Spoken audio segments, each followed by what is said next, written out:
आगे प्रसंग आता है प्रेम भक्ति की पर के अभाव की महिमा बढ़ाने की लीला। प्रभु के पेट में दर्द का प्रसंग। भक्त और प्रेमी में फर्क है।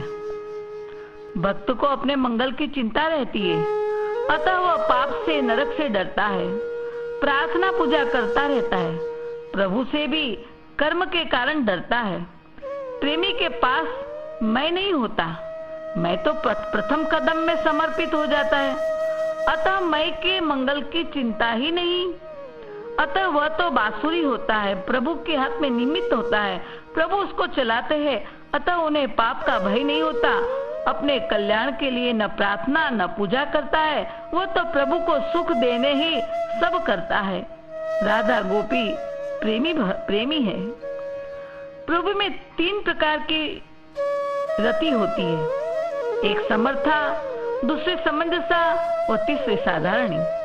ब्रज गोपी और राधा की प्रेम रति समर्था है। वे केवल कृष्ण का सुख चाहती है, उनकी भक्ति परकिया है।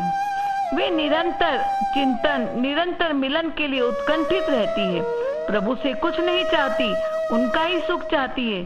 प्रभु में दोष दर्शन भी नहीं करती। मथुरावासिनी देवी की समंजसा रति है, हम तुम्हें सुख दे, तुम हमें सुख दो। ये भक्ति महान नहीं, क्योंकि प्रेम में पाना नहीं, केवल लुटाना होता है। द्वारिका की पत्नियां भी भक्त तो है, पर उनकी रति प्रेम साधारणी है। वे स्वकीय भाव वाली है, वे निरंतर कृष्ण संग रहने से और गृहस्थ धर्म से बंधी होने से उनका श्री कृष्ण में निरंतर चिंतन नहीं, क्योंकि घर महल पुत्र सबका चिंतन है। साथ रहने से मिलन की उत्कंठा भी नहीं। कृष्ण अपने कार्य में मस्त है, वे अपने कार्य में मस्त है। वे श्री कृष्ण पर अधिकार भाव रखती है, तुम हमारे पति हो, तुम्हारा फर्ज है हमारे पुत्र का पालन पोषण करो, उनके प्रेम में मांग है। अतः ये भी भक्ति महान नहीं, ये समझाते ही यहाँ श्री कृष्ण लीला कर रहे हैं। ये रति हमने पहले भी आपको समझाई है राधा भाव में।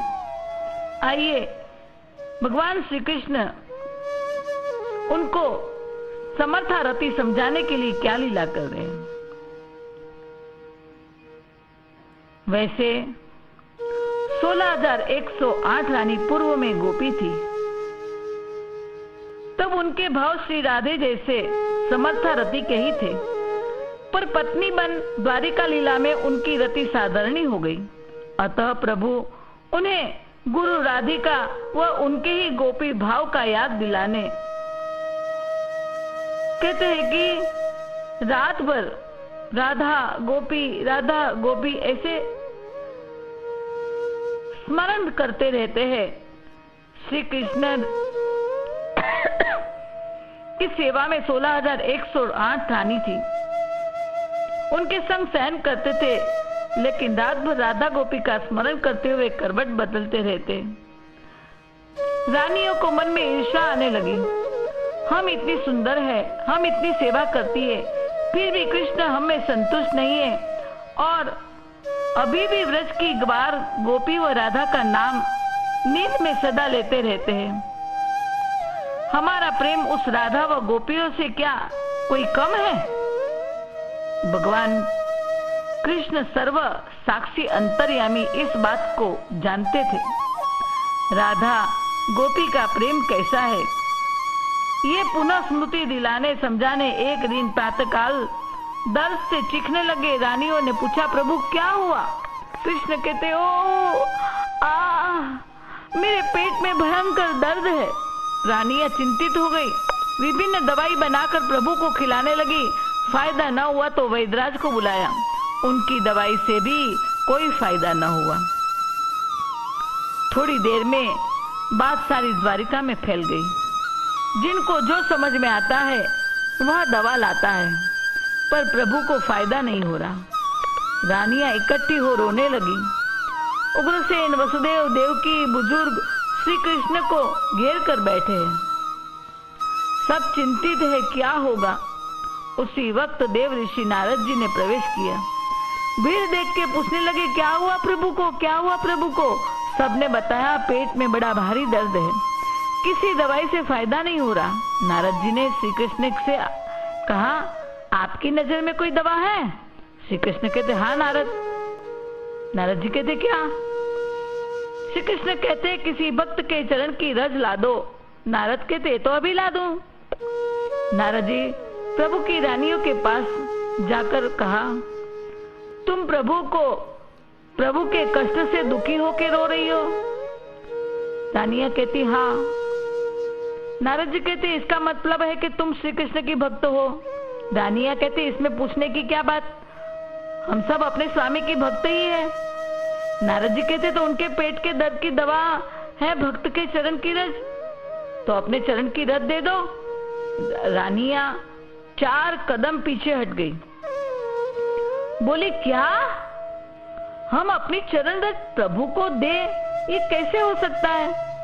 हम उनकी चरण रज रोज लेती है, उनको रज देने से हमें पाप लगेगा, नरक में पड़ेगी। हम चरण की रज नहीं दे सकती, अपने चरण की रज नहीं दे सकती। रानियों ने मना कर दिया।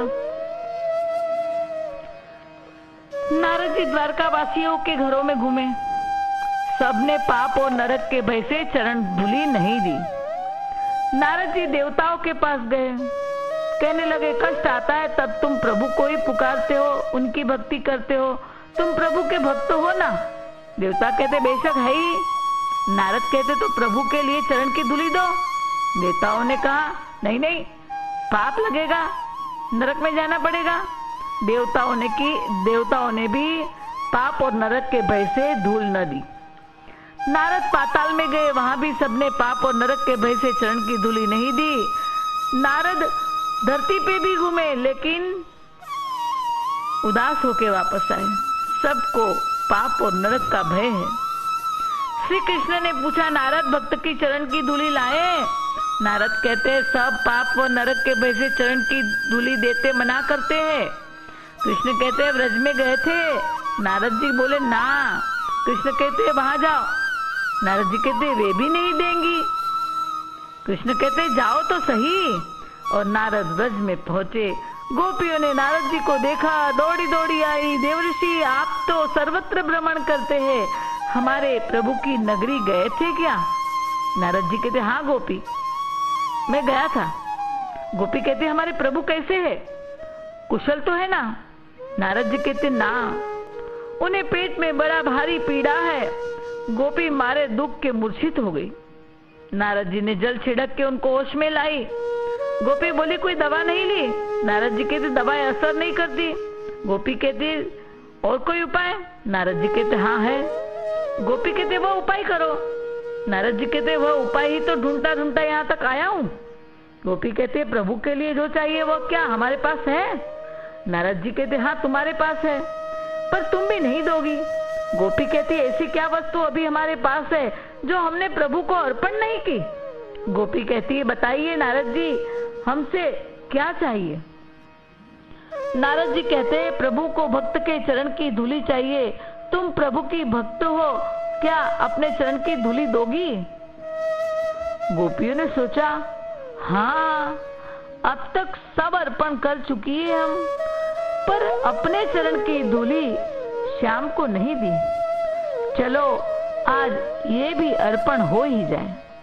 गोपी बोली, इसमें क्या बड़ी बात है? सारी गोपियां लेट गई। ले जाओ, जितनी चरण रज चाहिए ले जाओ।